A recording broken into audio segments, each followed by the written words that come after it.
Halo pemirsa, catatan Simpo kembali hadir menemani Anda program yang akan membahas dan mengulas isu-isu terhangat yang menjadi headline di Simpo Media Group selama satu pekan terakhir. Di segmen kali ini pemirsa kita akan membahas isu yang juga menjadi headline di minggu ini terkait pesan Presiden Prabowo Subianto mengenai makna kemerdekaan yang harus diiringi dengan kesejahteraan bagi seluruh rakyat Indonesia. Dalam kehadirannya pada Pekan Nasional atau Pena 17 Petani Nelayan di Gorontalo, Presiden Prabowo menegaskan bahwa petani dan nelayan merupakan tulang punggung bangsa yang memiliki peran strategis dalam menjaga ketahanan nasional. Dan Presiden menyampaikan juga pemirsa bahwa kemerdekaan tidak hanya berarti terlepas dari penjajahan, namun juga harus mampu menghadirkan kesejahteraan yang nyata dan dirasakan langsung oleh masyarakat. Dan Prabowo juga menekankan pentingnya swasembada pangan dan energi sebagai bukti kemandirian bangsa, sekaligus menjadi fondasi untuk memperkuat daya saing Indonesia di tengah tantangan global.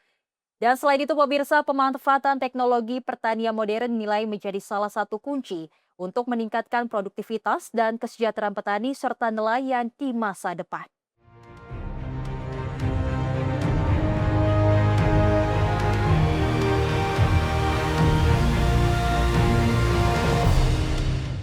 Presiden Prabowo Subianto menegaskan bahwa petani dan nelayan adalah tulang punggung Republik Indonesia dan fondasi utama ketahanan pangan nasional.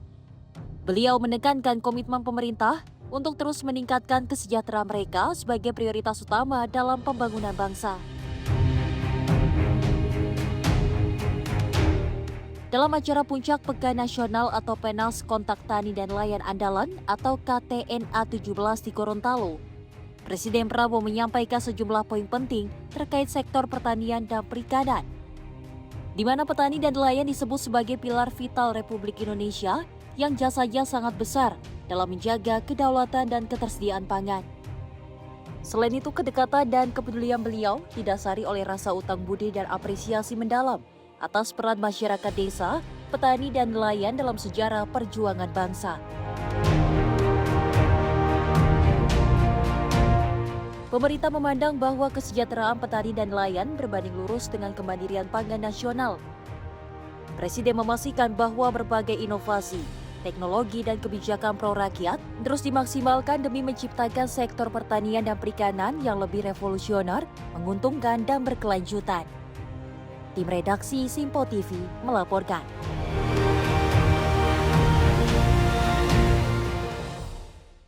Lalu bagaimana media melihat pesan Presiden mengenai makna kemerdekaan dan kesejahteraan rakyat, serta seberapa penting peran petani dan nelayan dalam mewujudkan kemandirian bangsa? Dan kita akan membahasnya pemirsa bersama Direktur ataupun Redaktur Pelaksana Simpo Media Group, Bayu Primanda Putra. Halo Mas Bayu, apa kabar? Baik baik. Tentu kita melihat Mas Bayu bahwasanya memang Presiden Mhm Prabowo Subianto di Pena 17 di Gorontalo ini mhm mengatakan bahwasanya kemerdekaan mhm harus mhm menghadirkan kesejahteraan bagi rakyat. mhm. Dari Mas Bayu sendiri melihatnya seperti apa, Mas? Ya, kalau kita lihat, sebagai media kita melihat bagaimana pemilihan tempat kan ini di Gorontalo ya. Gorontalo itu kalau kita lihat sendiri secara geografis adalah wilayah Indonesia yang cukup sentral karena memang berada di tengah juga dan itu juga wilayah yang memadukan bahwasanya di wilayah tersebut banyak petani dan juga nelayannya. Ya. Ini adalah momentum di mana, Presiden Prabowo kemudian bisa hadir di tengah masyarakat untuk kemudian menuangkan buah pikirnya bahwasanya saat ini pemerintah sedang berupaya untuk meningkatkan kesejahteraan para nelayan maupun, petani. Petani. Sebagaimana kita tahu dalam sektor pangan, petani dan nelayan ini memiliki peranan penting untuk, meningkatkan bagaimana mereka bisa meningkatkan hasil tangkapannya dan juga hasil pertanian mereka. Karena hasil bumi yang diraih oleh para nelayan dan juga petani ini yang kemudian bisa dinikmati oleh masyarakat Indonesia dalam, seluas-luasnya memang. Ini yang tentu menjadi sebuah perhatian tersendiri buat pemerintah. Jadi ketika proses swasembada pangan ini ingin dicapai, jangan sampai pada akhirnya melupakan, golongan nelayan dan petani karena Ya. mereka memiliki peranan penting untuk kemudian kesejahteraan itu, ditingkatkan dan yang menjadi harapan bagi seorang presiden tentunya kalau seandainya kita lihat kita berkaca deh di, dalam gaya hidup seorang nelayan dan petani itu kan yang sejauh ini sebagian besar dari mereka justru masih berada di bawah garis kemiskinan. Ini yang kemudian ingin ditingkatkan oleh Presiden Prabowo dan bukan lagi menjadi sebuah profesi yang dianggap sebelah mata, dipandang sebelah mata, tapi justru menjadi sebuah mata pencaharian yang sangat-sangat menjanjikan. Ini yang sedang diupayakan formulasinya sehingga ya kita harapkan ke depannya masyarakat itu tidak lagi berpikiran bahwasanya jika dia itu berprofesi sebagai petani, berharap anaknya tidak menjadi petani. Iya.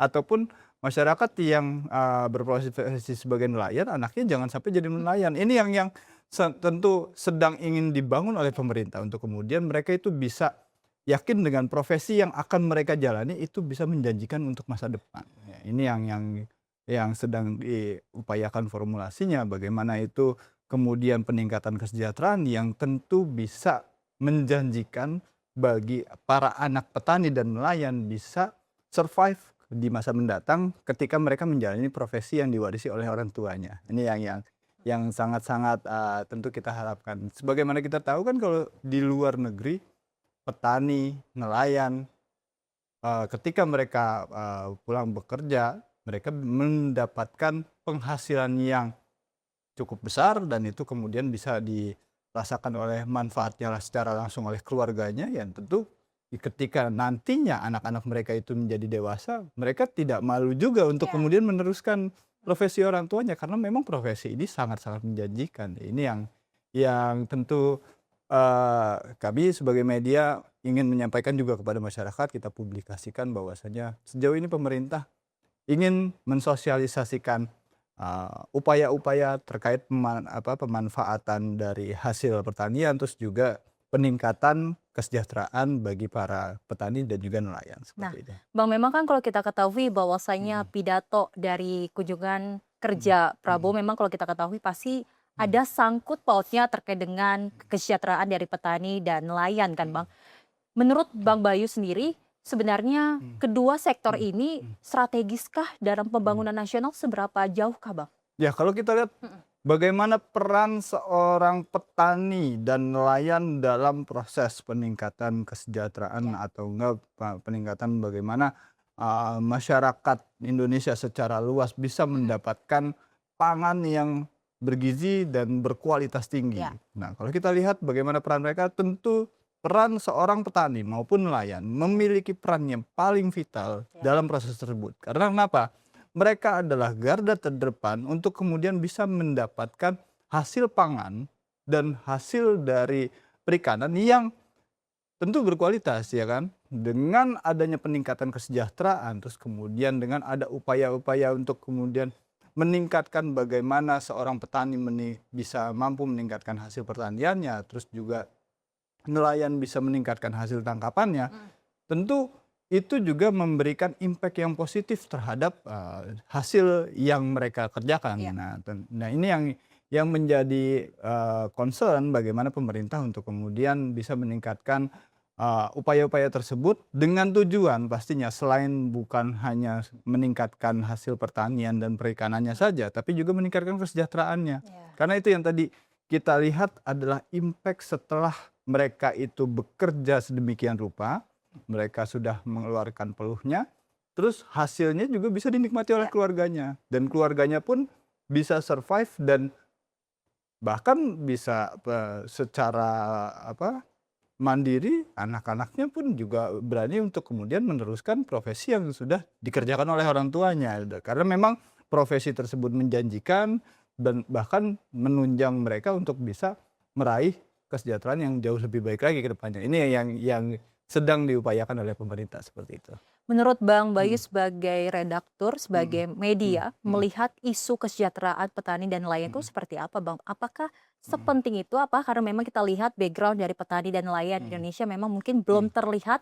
Jadi sehingga dari pimpinan kita, Presiden Prabowo melihat bahwa ini isu kesejahteraan dari petani dan nelayan memang penting harus diperhatikan gitu, Bang. Ya, kalau kita lihat bagaimana realitanya saat ini, kaum petani dan nelayan ini memang sebagian besar berada di bawah garis kemiskinan ya kan. Ini yang tentu menjadi sebuah concern tersendiri buat pemerintah untuk bisa melihat lebih dalam lagi bagaimana kemudian seorang petani itu bisa menyekolahkan anaknya. Apakah ada kesulitan-kesulitan yang selama ini dialami oleh mereka? Ya, sebagaimana kita tahu ketika ada beberapa musim yang membuat petani nelayan ini kesulitan untuk kemudian pergi melaut, Iya.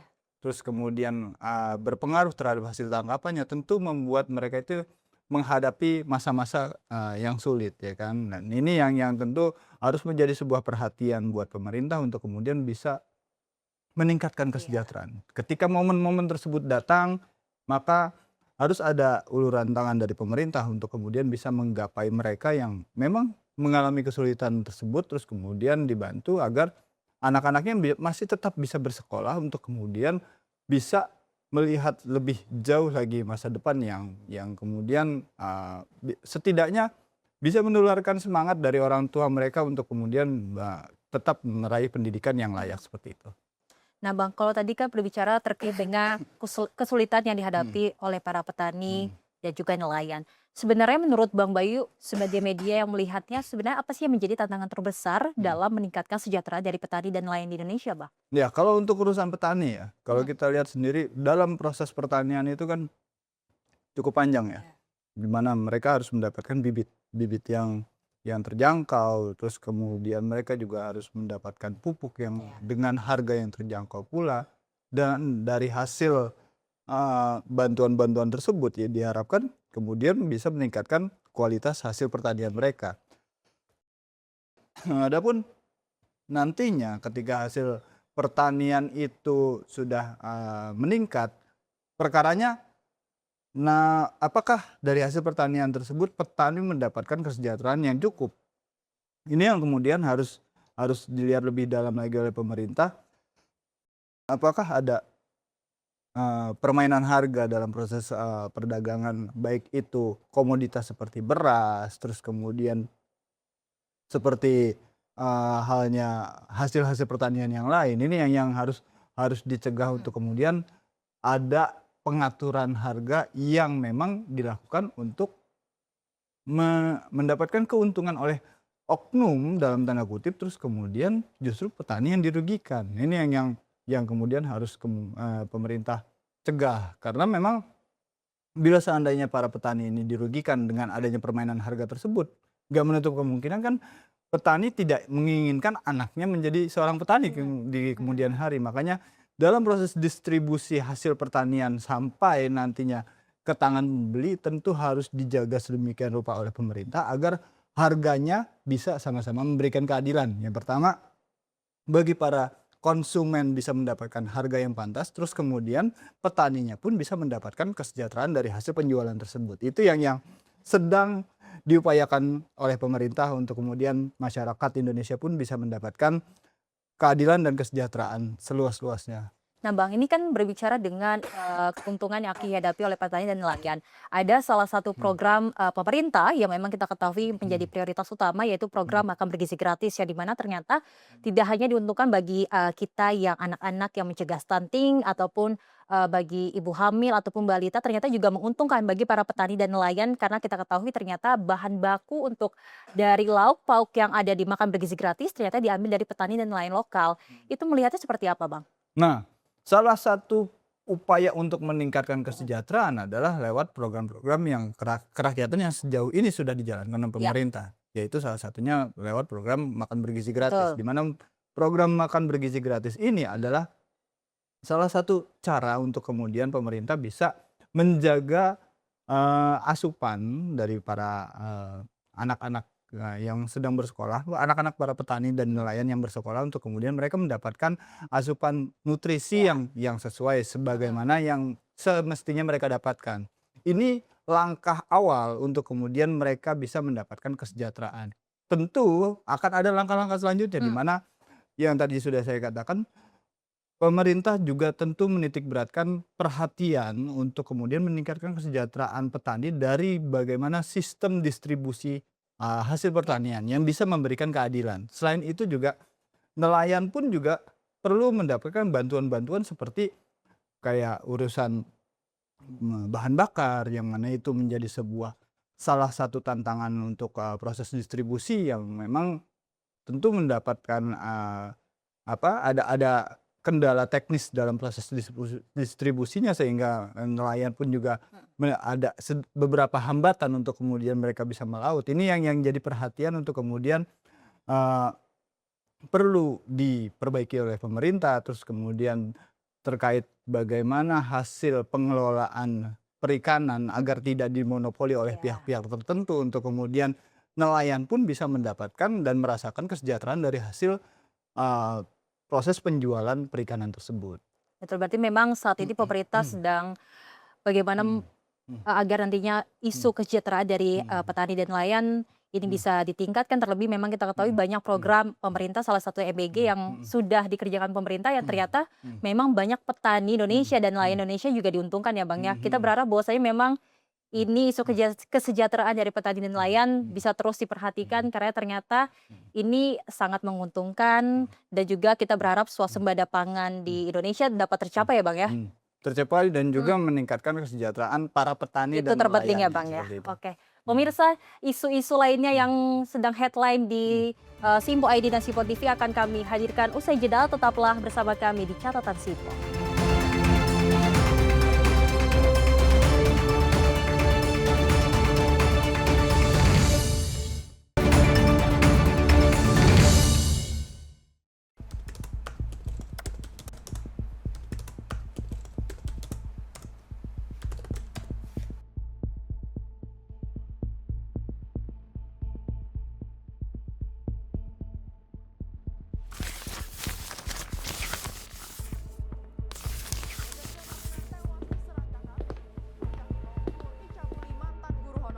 Viral maling bobol rumah di siang hari.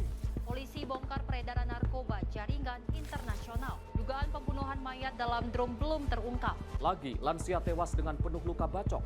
Mengaku tidak dinafkahi suami, seorang ibu bunuh anak kandung. Treskrim Polres Goa mengepung rumah terduga pelaku pencurian di Desa Bontoala, Kecamatan Palangga. Sally, Saat akan standby. diamankan. 3, 2, 1. Di balik setiap peristiwa selalu ada fakta yang tersembunyi. Saksikan catatan kriminal setiap Senin hingga Jumat hanya di Simpo TV.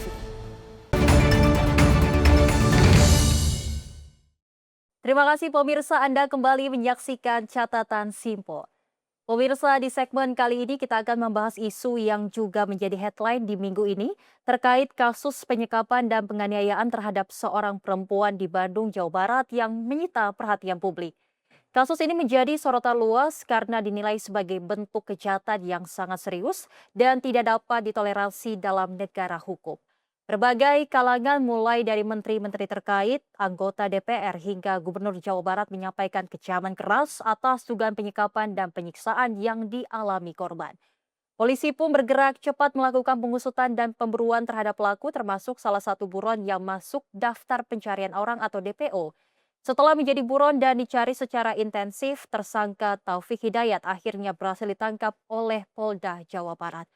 Keberhasilan pengungkapan kasus ini mendapat apresiasi dari DPR yang menilai penegakan hukum yang tegas sangat penting untuk memberikan keadilan bagi korban dan mencegah kasus serupa terulang. Kasus penyekapan seorang gadis di wilayah Cinunuk, Kabupaten Bandung yang sempat viral di media sosial menjadi fokus penyelidikan kepolisian. Setelah korban ditemukan dalam keadaan kondisi kritis, tim Polda Jabar kini tengah melakukan pengejaran terhadap pelaku yang diduga bertanggung jawab atas aksi penyekapan dan penganiayaan. Kabid Humas Polda Jawa Barat Kombes Pol Hendra Rohmawan mengatakan pihaknya bersyukur korban berhasil ditemukan selamat meskipun mengalami kondisi yang mengenaskan. Menurutnya, selama beberapa hari terakhir tim kepolisian telah bekerja keras melakukan pengejaran terhadap pelaku. Dari hasil pemetaan dan penyelidikan sementara, pelaku diketahui kerap berpindah lokasi untuk menghindari penangkapan. Bahkan, dalam beberapa kesempatan polisi hampir berhasil menangkap pelaku, namun yang bersangkutan kembali lolos dari penyergapan. Petugas menilai tindakan yang dilakukan pelaku merupakan perbuatan keji dan di luar nilai-nilai kemanusiaan. Adanya penyekapan seorang gadis ya yang dirahasiakan ini, kami sebagai kepolisian aparat ini berterima kasih sekali ya, karena korban ditemukan masih dalam keadaan hidup ya, dengan kondisi yang sangat mengenaskan. Empati dan simpati kami kepada si korban. Dan kami sampaikan kepada rekan sekalian bahwa kepolisian sudah beberapa hari ini ya berjibaku untuk mencari tersangka. Ya, tersangka yang memang dari beberapa hasil daripada mapping kita ini dia berpindah-pindah. Dan hampir beberapa waktu kita gerebek, tetapi yang bersangkutan masih bisa meloloskan diri. Mohon doanya ya, dan kita berikan semangat buat teman-teman kepolisian utamanya yang berupaya untuk menangkap pelaku ini yang telah melakukan dia secara keji ya, dan di luar daripada nalar kemanusiaan. Mungkin demikian dari kami. Hingga saat ini tim gabungan masih terus melakukan perburuan dan mempersempit ruang gerak pelaku agar segera dapat ditangkap dan mempertanggungjawabkan perbuatannya di hadapan hukum. Dari Bandung, Jawa Barat, jurnalis Sinpo TV melaporkan. Lalu bagaimana pemirsa media melihat penanganan kasus ini dan apa makna penangkapan pelaku bagi upaya penegakan hukum serta perlindungan terhadap korban kekerasan? Kita akan membahasnya bersama Bang Bayu. Ya. Ini melihat dengan adanya kasus penyekapan dan penganiayaan yang dialami perempuan di Bandung, Jawa Barat cukup menyita perhatian publik, di mana memang sebagai nalar manusia yang normal mungkin kita melihat kasus seperti itu kok bisa terjadi hingga kekerasan yang mungkin kita tidak bisa bayangkan ternyata dialami oleh perempuan di Bandung, Jawa Barat. Mas Bayu sendiri melihat seperti apa? Ya, kalau kita lihat dari rentang peristiwanya ini cukup panjang ya, 3 tahun. Betul. 3 tahun itu iya, kalau sekolah udah lulus Ya. ya kan, karena saking lamanya. Mm-mm. Nah, terus ketika peristiwa ini pada akhirnya terungkap, nah ada upaya kemudian dari pelaku untuk melarikan diri. Ini yang tentu sangat-sangat memilukan ya, di mana sebuah tindak kekerasan Ya. dialami oleh perempuan dan itu cukup miris kita lihatnya ya. Terus kemudian pelaku mencoba untuk melarikan diri dan ya meskipun pada akhirnya tertangkap, tetap ini harus menjadi sebuah perhatian bersama dan ini harus menjadi sebuah masyarakat agar bisa lebih aware lagi terhadap lingkungannya, terhadap keluarganya juga, karena memang ya rentang waktu 3 tahun ini berarti secara nggak langsung pihak keluarga pun tentu bertanya-tanya selama rentang waktu tersebut, karena pada akhirnya ketika kasus ini terungkap dengan kondisi korban yang sangat-sangat memprihatinkan, ya tentu pihak keluarga pun sangat-sangat tidak menerima dengan adanya peristiwa tersebut. Ya kita harapkan saat ini pelaku sudah ditangkap, sedang menghadapi proses hukum.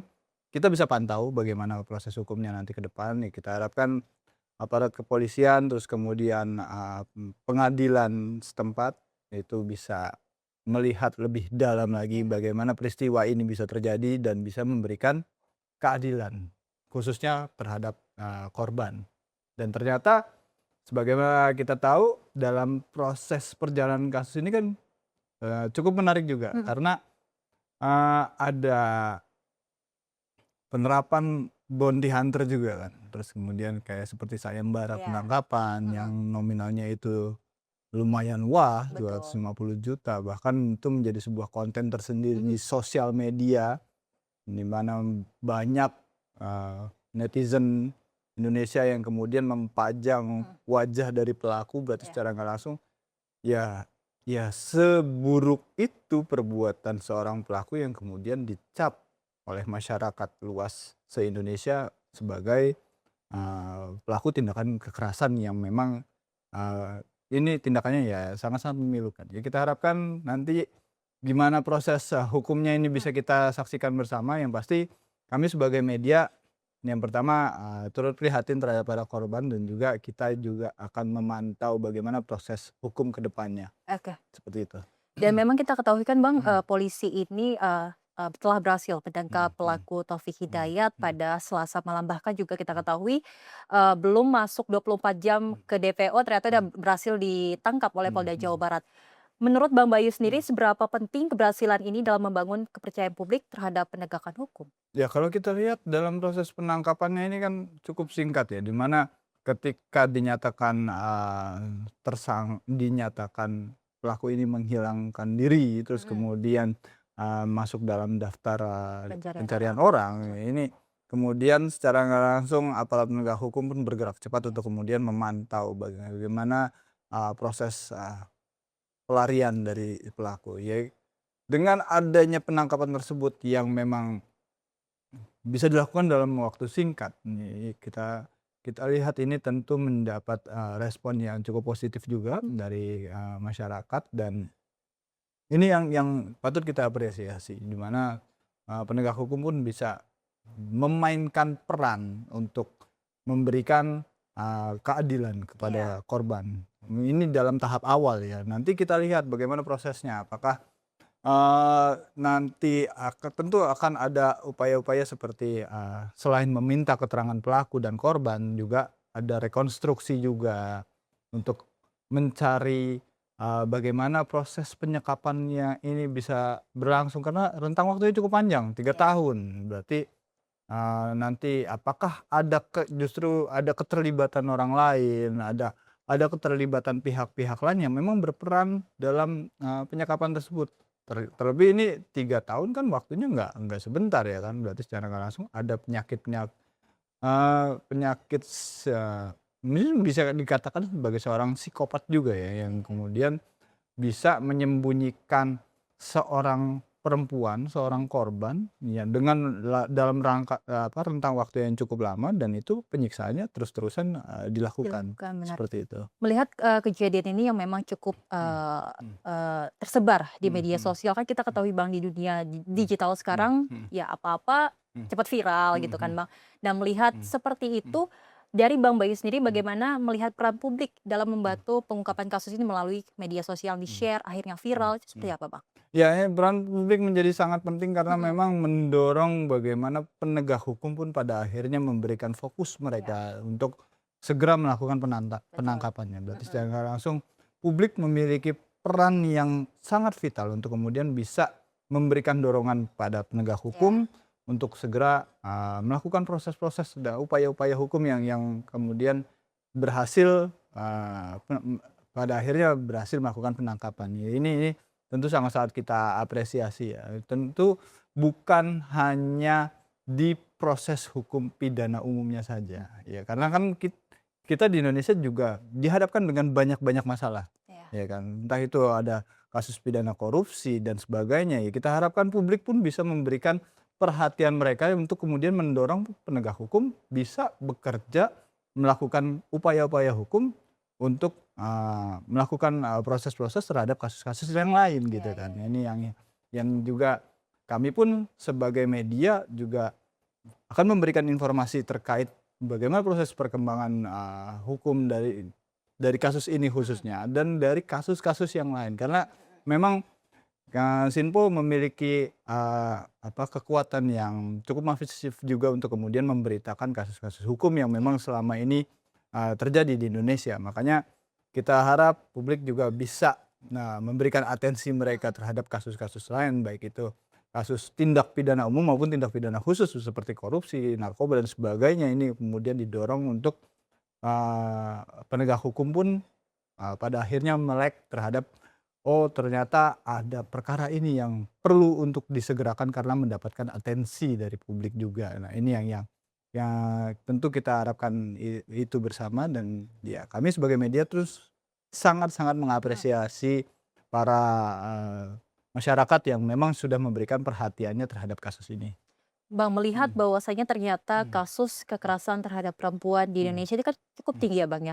Mulai dari KDRT dan lain-lain, memang sejauh ini masih diresahkan, masih dikhawatirkan oleh perempuan di Indonesia. Apakah kejadian yang ada di Bandung ini bisa menjadi pengingat bahwa ternyata perlindungan terhadap perempuan ini masih menjadi tantangan yang harus diperkuat di Indonesia, Bang? Ya, pastinya seperti itu ya. Karena kekerasan terhadap perempuan ternyata masih kerap terjadi. Ya. Karena sebelum kasus ini masuk ke tahap pengadilannya, ini kan baru ditangkap ya. Ah. Sudah ada kasus lain yang sampai ramai juga dibicarakan, yaitu kekerasan terhadap seorang caddy golf, dan itu juga nanti ramai juga di lini publik juga. Ya, ini berarti secara nggak langsung kekerasan terhadap perempuan ini masih menjadi sebuah tindakan yang dalam tanda kutip masih banyak terjadi Ya. di sejumlah wilayah di Indonesia. Ya, kita harapkan aparat penegak hukum kemudian bisa memberikan fokus mereka untuk menangani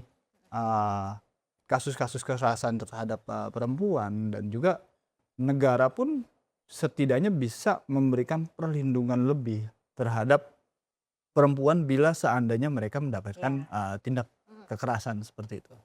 Dan kita ketahui Bang, dengan adanya penangkapan pelaku tersangka Taufik Hidayat ini kan mendapat apresiasi dari DPR bahwasanya ternyata ada gerak cepat dari aparat Polda Jawa Barat. Sebagai media melihatnya seperti apa Bang, ada apresiasi yang diberikan dari DPR?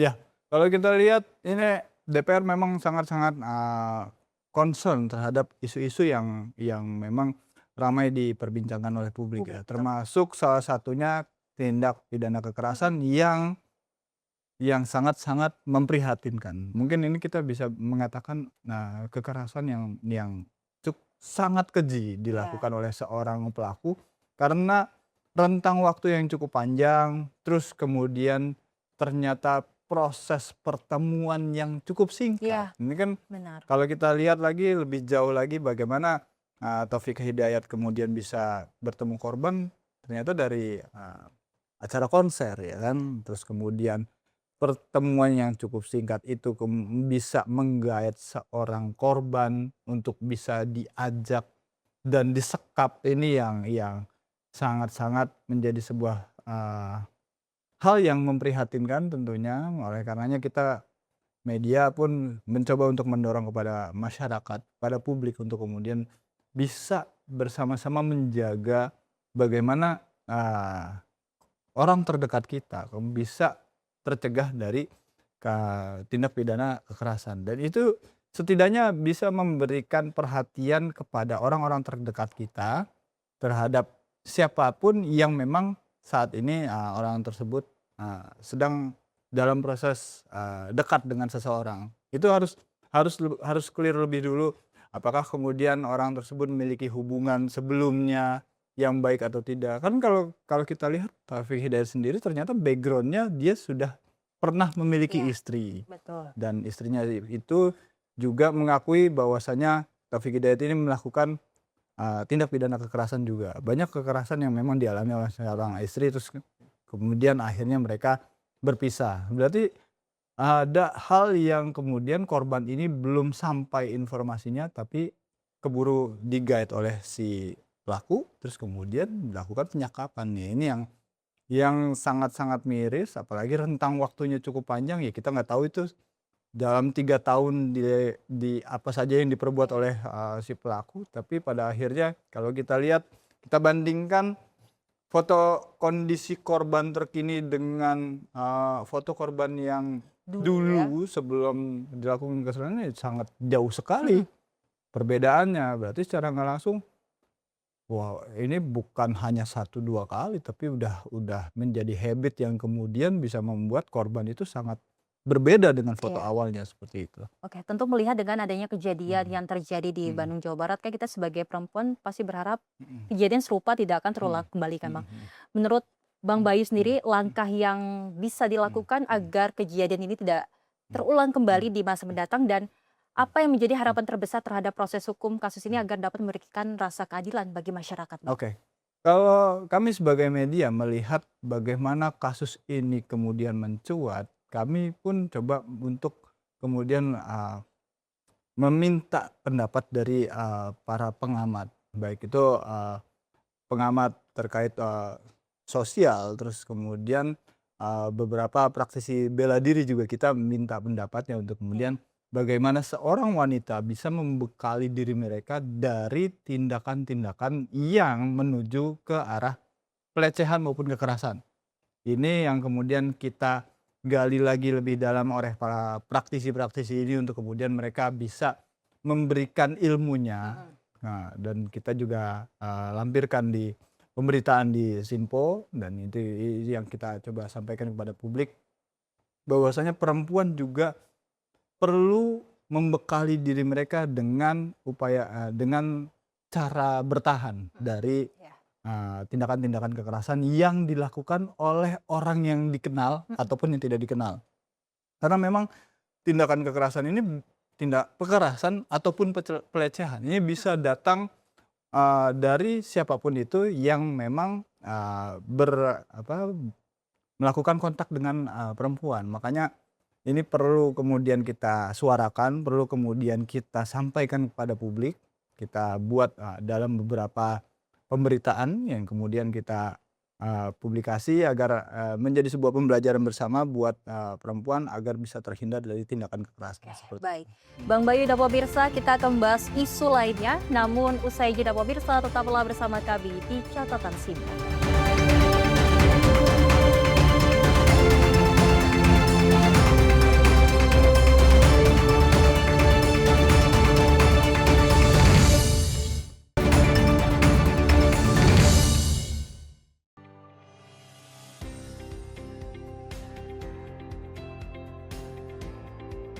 Beragam informasi terbaru hadir menemani Anda sebelum memulai hari. Waktu terbaik dengan rangkaian topik terpilih, dikemas dengan ulasan yang mendalam.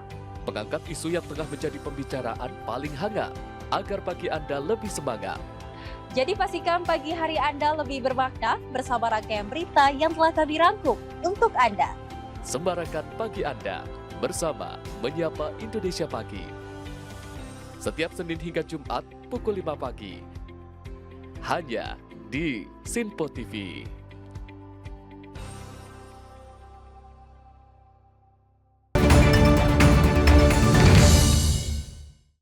Masih bersama kami pemirsa dalam Catatan Sinpo. Pemirsa, di segmen kali ini kita akan membahas isu yang juga menjadi headline di minggu ini terkait kebijakan baru pemerintah yang menetapkan Komisi Ojek Online atau ojol maksimal 8% mulai 1 Juli 2026. Kebijakan ini pemirsa diumumkan DPR bersama pihak Gojek dan Grab sebagai tindak lanjut atas arahan Presiden Prabowo Subianto untuk meningkatkan kesejahteraan para pengemudi ojek online di seluruh Indonesia. Selama ini pemirsa, besaran potongan aplikasi menjadi salah satu isu yang sering disuarakan oleh para pengemudi karena dinilai berpengaruh langsung terhadap pendapatan yang mereka terima. Pemerintah menilai penyesuaian komisi ini diharapkan mampu memberikan ruang yang lebih besar bagi pengemudi untuk meningkatkan penghasilan sekaligus menjaga keberlanjutan ekosistem transportasi digital nasional. Kebijakan tersebut pun menjadi perhatian publik karena menyangkut jutaan mitra pengemudi dan dinilai sebagai salah satu langkah konkret dalam memberikan perlindungan ekonomi bagi pekerja di sektor digital.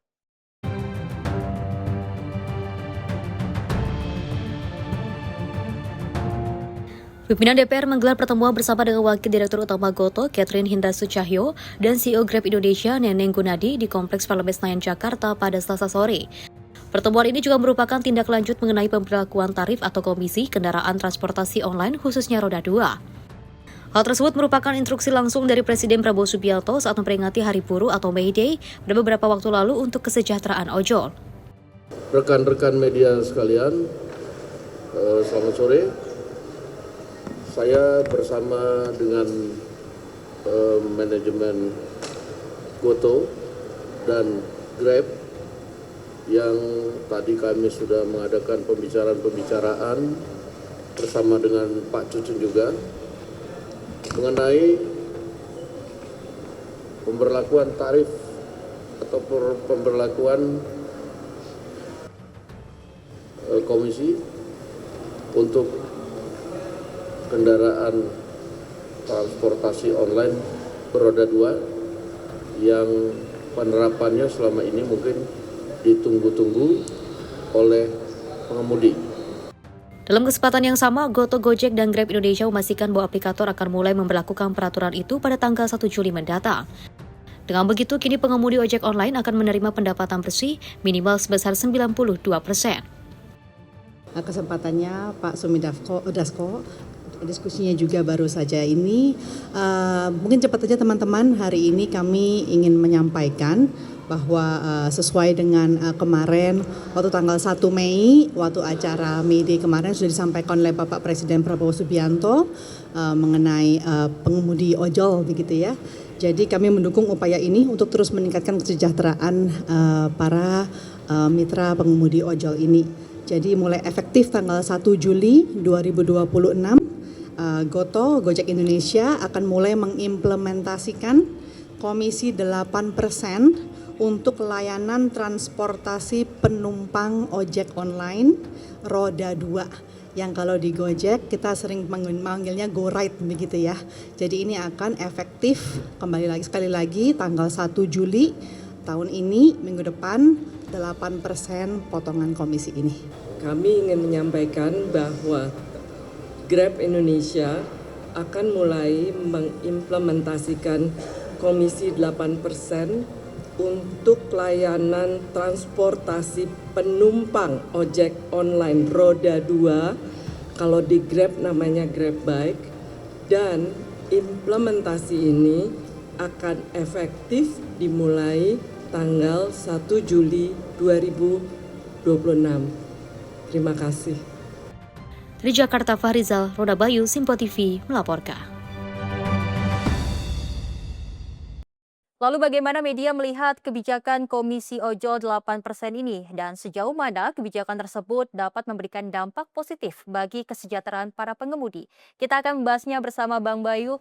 Bang Bayu, ini memang cukup mengembirakan informasi bagi para pengemudi ojol, di mana memang ternyata akhirnya pemerintah menerapkan potongan aplikator 8% akan diberlakukan di tanggal 1 Juli 2026. Bang Bayu melihatnya seperti apa, Pak? Ya, kalau kami sebagai media tentu melihatnya ini hal yang patut diapresiasi ya, karena memang tuntutan para driver ojol selama ini akhirnya bisa tersalurkan. Ya. Pada akhirnya pemerintah pun lewat regulasi dengan bersama para aplikator pada akhirnya menerbitkan sebuah kebijakan yang dalam tanda kutip memang patut disambut baik oleh driver ojol khususnya. Dan ini bukan hanya sekedar driver ojol saja yang diuntungkan ya, tapi juga para pengguna layanan aplikasi ojek online pun juga tentu diuntungkan, meskipun dalam tanda kutip ya mereka tidak merasakan dampak dengan adanya potong komisi 8% tersebut. Tapi kan setidaknya ketika mereka para pengguna kemudian naik ojol, ya mereka jauh lebih tenang karena memang driver ojolnya pun juga mendapatkan kesejahteraan yang cukup signifikan. Tidak ada potongan yang dalam tanda kutip itu terlalu besar sehingga bekerjanya pun lebih riang seperti itu. Dan memang kan kita ketahui ini selalu disuarakan oleh para pengemudi ojek online yang memang kita ketahui ini kan potongan bahkan dulu sebelum 8% ini kan 20 hingga 25%, Bang. Dan memang kita ketahui bahwasanya kebijakan ini merupakan tindak lanjut dari arahan Presiden Prabowo Subianto bahwasanya ini untuk meningkatkan kesejahteraan dari para pengemudi. Bang Bayu melihatnya seperti apa, Bang? Ya, ini hal yang sangat-sangat kita apresiasi ya. Tapi dari semua rangkaian itu kami sebagai media pun memberitakan bagaimana ini kemudian mendapatkan respon yang cukup positif juga. Kita minta pendapat para driver ojol juga yang memang beberapa dari mereka sangat menyambut baik untuk keputusan tersebut. Tapi juga beberapa ada yang menyampaikan harapan bahwasanya jadi sebelum adanya pemotongan komisi yang 88% ini, sebelumnya kan cukup besar. Tapi aplikator mengatakan bahwasanya potongan besar tersebut digunakan untuk kemudian peningkatan kesejahteraan, terus kemudian peningkatan layanan dan sebagainya. Ada beberapa driver yang juga memang mengatakan bahwasanya bila seandainya komisinya ditentukan jadi 8%, upaya untuk meningkatkan kesejahteraan terhadap driver ojolnya jangan kemudian jadi berkurang juga.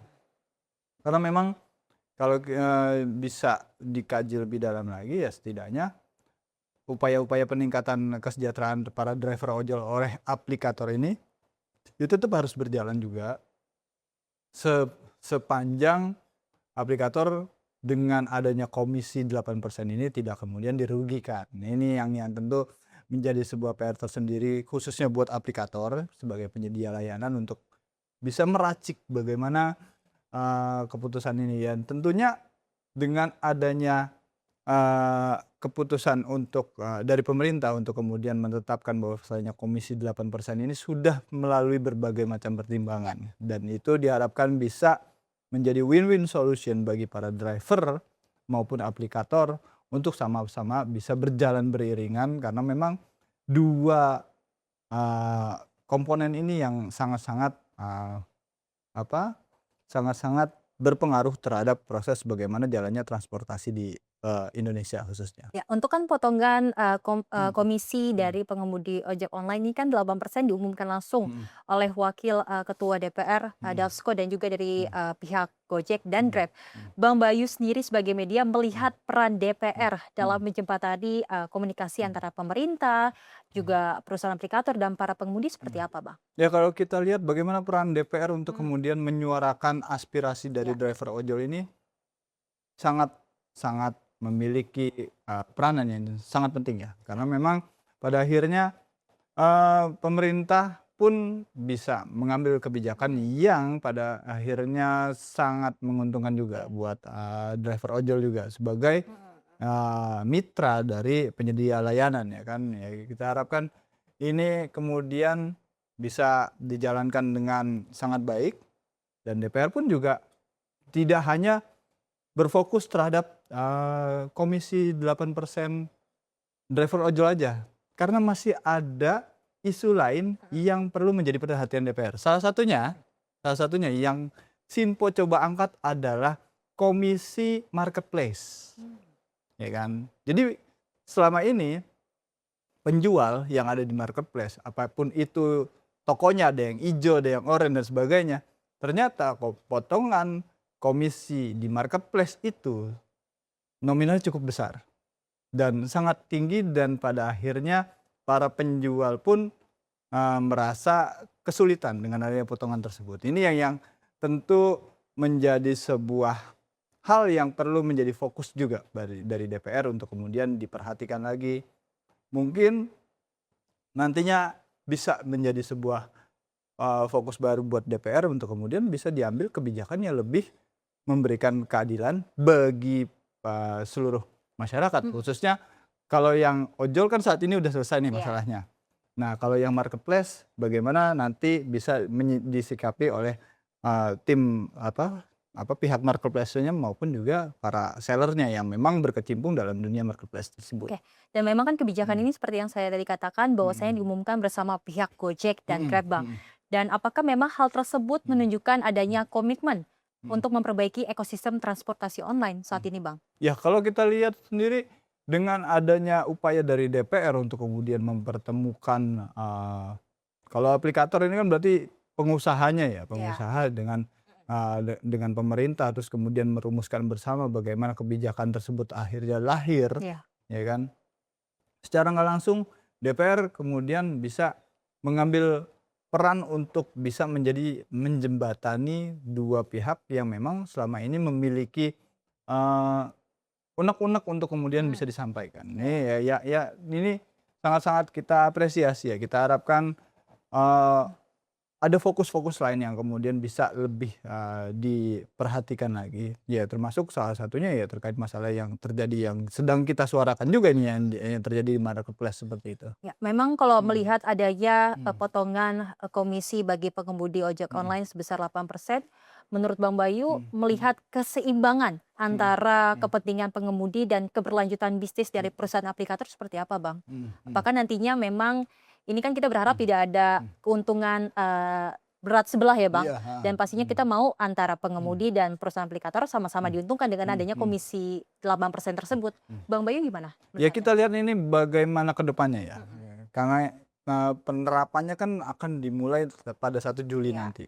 Tentu akan ada evaluasi di tengahnya itu. Kalau seandainya memang ada hal yang dirasa memberatkan sebelah, ya tentu akan dilakukan evaluasi. Yang pasti saat ini Komisi 8%, kebijakan Komisi 8% itu yang saat ini ditetapkan. Dan kita harapkan ini kemudian bisa disikapi bersama dengan adil dan tanpa kemudian ada gonjang-ganjing lagi di belakang hari. Karena memang ya aplikator sebagai penyedia layanan sudah selayaknya untuk kemudian memberikan layanan terhadap para driver ojol, terus juga setidaknya tidak menerapkan komisi yang pada akhirnya memberatkan driver ojol. Terlebih mereka juga mempekerjakan para drivernya ini kan sebagai mitra, bukan kemudian karyawan yang kemudian dalam tanda kutip penerapan komisinya bisa secara sepihak tanpa harus meminta pendapat dari drivernya. Ini yang tentu menjadi sebuah hal yang dilematis dan aplikator kita harapkan bisa bijaksana untuk melihat keputusan tersebut dan ya nanti kita lihat bagaimana proses penerapannya. Apakah kemudian akan ada tanggapan dari pihak aplikator atau tidak. Ya sejauh ini yang sudah diterapkan, yang sudah diputuskan, toh ini juga sudah berdasarkan hasil rembukan dengan aplikator juga. Kita harapkan ini menjadi sebuah hal yang setidaknya bisa memberikan keadilan bagi dua belah pihak, baik itu yang aplikator maupun dengan driver ojol ya seperti itu. Dan memang ini kan untuk penerapan dari kebijakan Komisi 8% akan diberlakukan masih di tanggal 1 Juli 2026. Menurut Bang Bayu sebagai media, sebenarnya apa sih tantangan yang kemungkinan akan dihadapi dalam pelaksanaan kebijakan tersebut, mungkin di dalam pengawasan ataupun kebijakan di lapangan nanti yang akan terjadi, Bang? Ya, mungkin kalau seandainya, karena ini masih pendapat kami sebagai media ya. Kalau seandainya nanti prosesnya diterapkan, apakah kemudian nanti akan menghilangkan promo-promo yang selama ini digembor-gemborkan oleh aplikator ya? Mungkinan itu akan mendapat pengaruh ya. Kita belum tahu nanti ke depannya seperti apa. Apakah aplikator justru bisa jauh lebih bijaksana lagi melihatnya, atau kemudian harga yang diterapkan bisa disesuaikan dengan bagaimana aplikator bisa mengambil keuntungan dari situ. Ini masih kita nantikan karena proses kebijakannya juga baru akan dijalankan kan tanggal 1 Juli nanti. Yang sejauh ini kami sebagai media bisa sampaikan bahwasanya saat ini pemerintah bersama pihak aplikator juga sudah bersepakat untuk kemudian menerapkan komisi 8%. Dan yang diharapkan dari driver ojol, ya kan, para driver ojol juga menyampaikan kepada kami sebagai media, dan itu kita sampaikan kepada publik juga lewat pemberitaan kita, bahwasanya para driver ojol juga berharap upaya peningkatan kesejahteraan yang dilakukan oleh aplikator ini juga tetap berjalan, baik itu dari program-program subsidi oli dan sebagainya, karena mereka banyak kan program-program untuk kemudian kayak upaya peningkatan pendidikan juga, sebagaimana kita sudah pernah pemberitaan sebelum-sebelumnya di mana aplikator juga memberikan sumbangan terhadap para anak-anak dari driver ojol juga. Ini yang sudah merasakan itu kita harapkan tidak kemudian berkurang, tapi juga bisa di kemudian hari dengan adanya komisi 8%, hal itu bisa tetap ditingkatkan seperti itu. Betul, dan pastinya kita berharap bahwasanya nantinya penerapan yang akan dilakukan di 1 Juli 2026 kan pasti kita berharap akan berjalan lancar dan juga efektif kan, Bang. Lalu apakah memang nantinya jika kebijakan ini sesuai dengan harapan, ini bisa meningkatkan kepercayaan pengemudi terhadap pemerintah maupun perusahaan aplikator, Bang, nantinya? Ya pastinya, karena memang dengan adanya komisi 8%, sebagaimana kita tahu, ojol ini juga sudah menjadi sebuah komunitas yang cukup besar juga dan memiliki andil untuk kemudian menjalankan proses bagaimana iklim transportasi di Indonesia juga. Ya, dengan adanya komisi 8% ini ya kemudian mereka bisa bekerja lebih giat lagi, lebih semangat lagi, dan setidaknya yang pasti mereka bisa kemudian dalam tanda kutip meningkatkan kesejahteraan keluarga mereka masing-masing. Karena memang potongannya saat ini sudah diminimalisir, tentunya dengan adanya potongan tersebut diharapkan driver ojol bisa lebih giat lagi dalam mereka melakukan kerjaannya seperti itu. Baik, Bang Bayu dan pemirsa, dari 3 headline yang telah kita bahas saat ini, mulai dari kesejahteraan petani dan nelayan, lalu juga ada terkait isu dengan penangkapan tersangka penganiayaan di Bandung, lalu yang ketiga ada juga kebijakan Komisi 8% bagi pengemudi ojol. Tentu kita ketahui bahwa pemerintah akan memberikan yang terbaik di berbagai sektor yang memang menjadi fokus utama dari pemerintahan Presiden Prabowo Subianto. Dan pemirsa, demikian rangkaian catatan Simpo kali ini. Saya Selis Regar mewakili kru yang bertugas pamit undur diri. Sampai jumpa di catatan Simpo berikutnya.